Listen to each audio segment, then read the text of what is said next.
This is Rick's Production.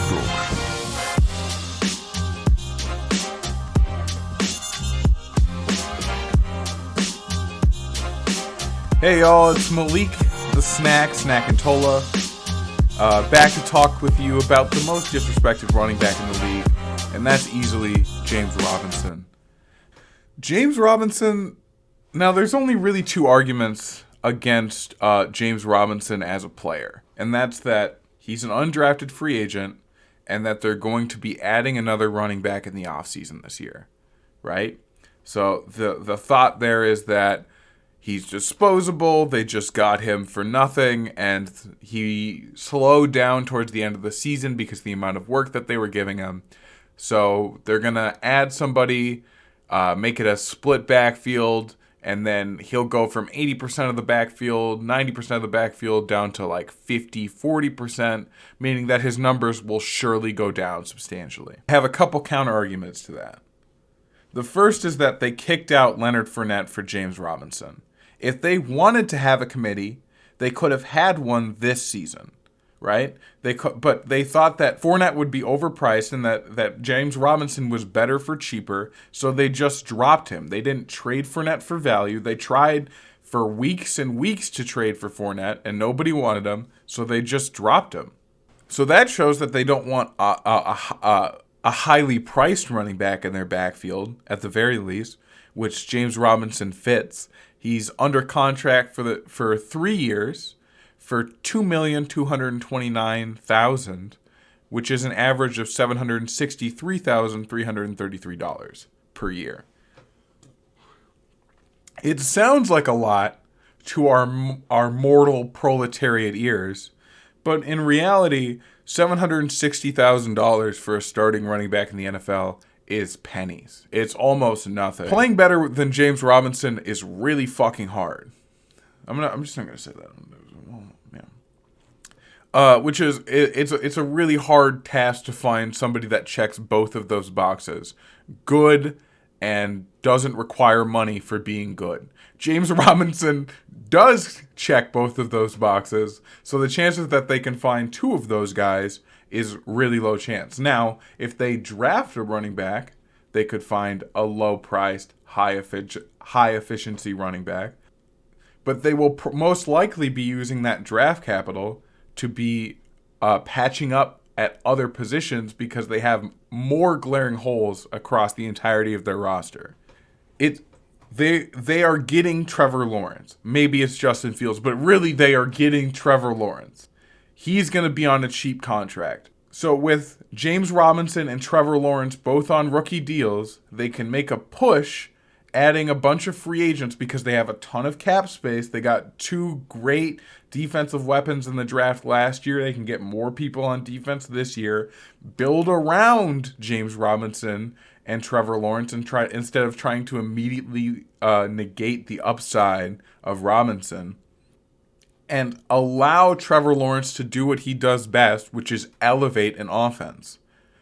It is the job of NFL scouts, college coaches, or NFL coaches to set limitations on what football can accomplish.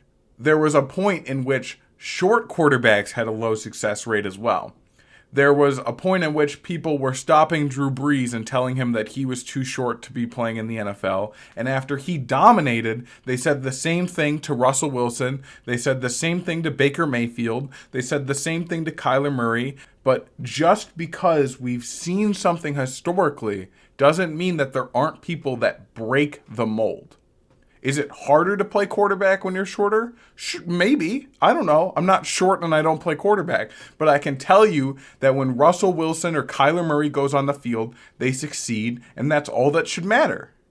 James Robinson was on the field all of last year. He succeeded on a bad team with Mike Glennon, with Gardner Minshew, who weren't beating teams deep downfield, who weren't stretching the defenses. They were stacking the box, completely prepared and fully knowing that the ball was going to James Robinson, and he was still averaging 4 to 5 yards per carry and getting 80 yards per game.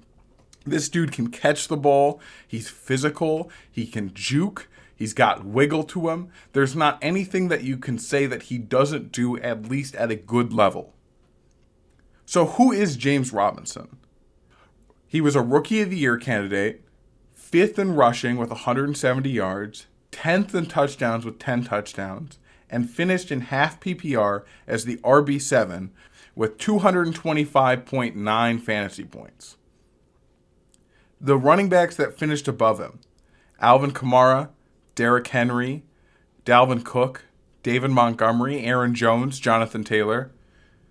Really, there's a tier break between these names, and that's after Dalvin Cook, because Alvin Kamara, Derrick Henry, and Dalvin Cook were all able to break 300 points, and Montgomery, Jones, Taylor, Robinson didn't get feasibly all that close. The names that he finished above: Nick Chubb, who was injured for most of the season, Josh Jacobs, Kareem Hunt, Ezekiel Elliott, Antonio Gibson. He finished 12 points away from the RB3 spot, from the RB4 spot. He finished 12 points away from the RB4 spot. He finishes less than 10 points away from the number 1 drafted Jonathan Taylor in his same draft class, who's running behind the best offensive line in the league. It takes Jonathan Taylor 8 to 10 weeks to figure out an NFL system, to break out and really succeed at the NFL level. Meanwhile, he's losing touches to Jonathan Wilkins and Naheem Hines. James Robinson in Jacksonville never lost his role once, was being used the entire way throughout the entire year, to the point where it wore down on him physically, because he's running headfirst efficiently into stacked boxes every game. I remember distinctly that I chose to not play James Robinson in DFS because he was going against the Pittsburgh Steelers, who had negated Saquon Barkley to 10 yards on 20 carries or something like that. I know for a majority of the game he had -8 yards. And so I thought there's no way that James Robinson with no quarterback help and stack boxes could be able to play efficiently against the Steelers, and he made me look like an idiot. Now, if they add another running back, he would be splitting the touches and getting less of a workload. But he would probably be more efficient on those touches because of the explosiveness of the offense, because Trevor Lawrence is there beating them deep downfield, opening things up for James Robinson down the middle, because the defense can't anticipate or force them. Because if the defense plays the run, they're going to beat them with the pass. If we look at the names of the running backs that finished above James Robinson: Alvin Kamara, Dalvin Cook, Aaron Jones, and Jonathan Taylor, those last two names especially, shared a backfield.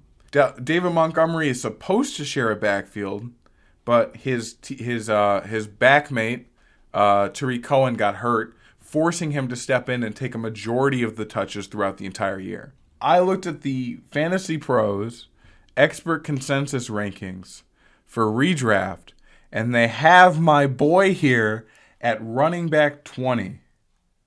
He's above Chris Carson, Kenyon Drake, Kareem Hunt, Melvin Gordon, and David Johnson. How did we get here? And this isn't the general, this is experts. This is people like me that do this for a living, that watch the film, that look at the stats and say, you know what? This guy is just barely better than 26-year-old free agents at the end of their career. So here's what we do. We take James Robinson as the best running back 2, and I'm getting him in Dynasty as a running back 3. No matter the format, no matter if it's Dynasty, Redraft, PPR, half PPR, Standard, if James Robinson is falling to you as a running back 2, just shake the hands of your league mates and get ready to be paid within the next couple of months, because the money is yours. James Robinson just did it this year, being an RB2, RB3 that pushed a ton of rosters over the top. Probably one of the most consistent players that led to fantasy championships this year.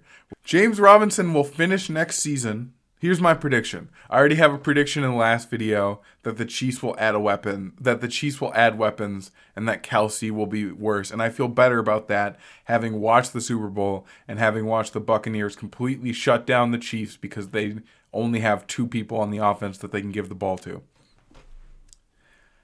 James Robinson will finish again as a running back 1. I'm seeing an RB11 finish at the worst for my boy James Robinson. That's my prediction. So you can lock it in. You can put my head on a pike if I'm wrong. But at the end of the day, drop a like and kick, toss, catch.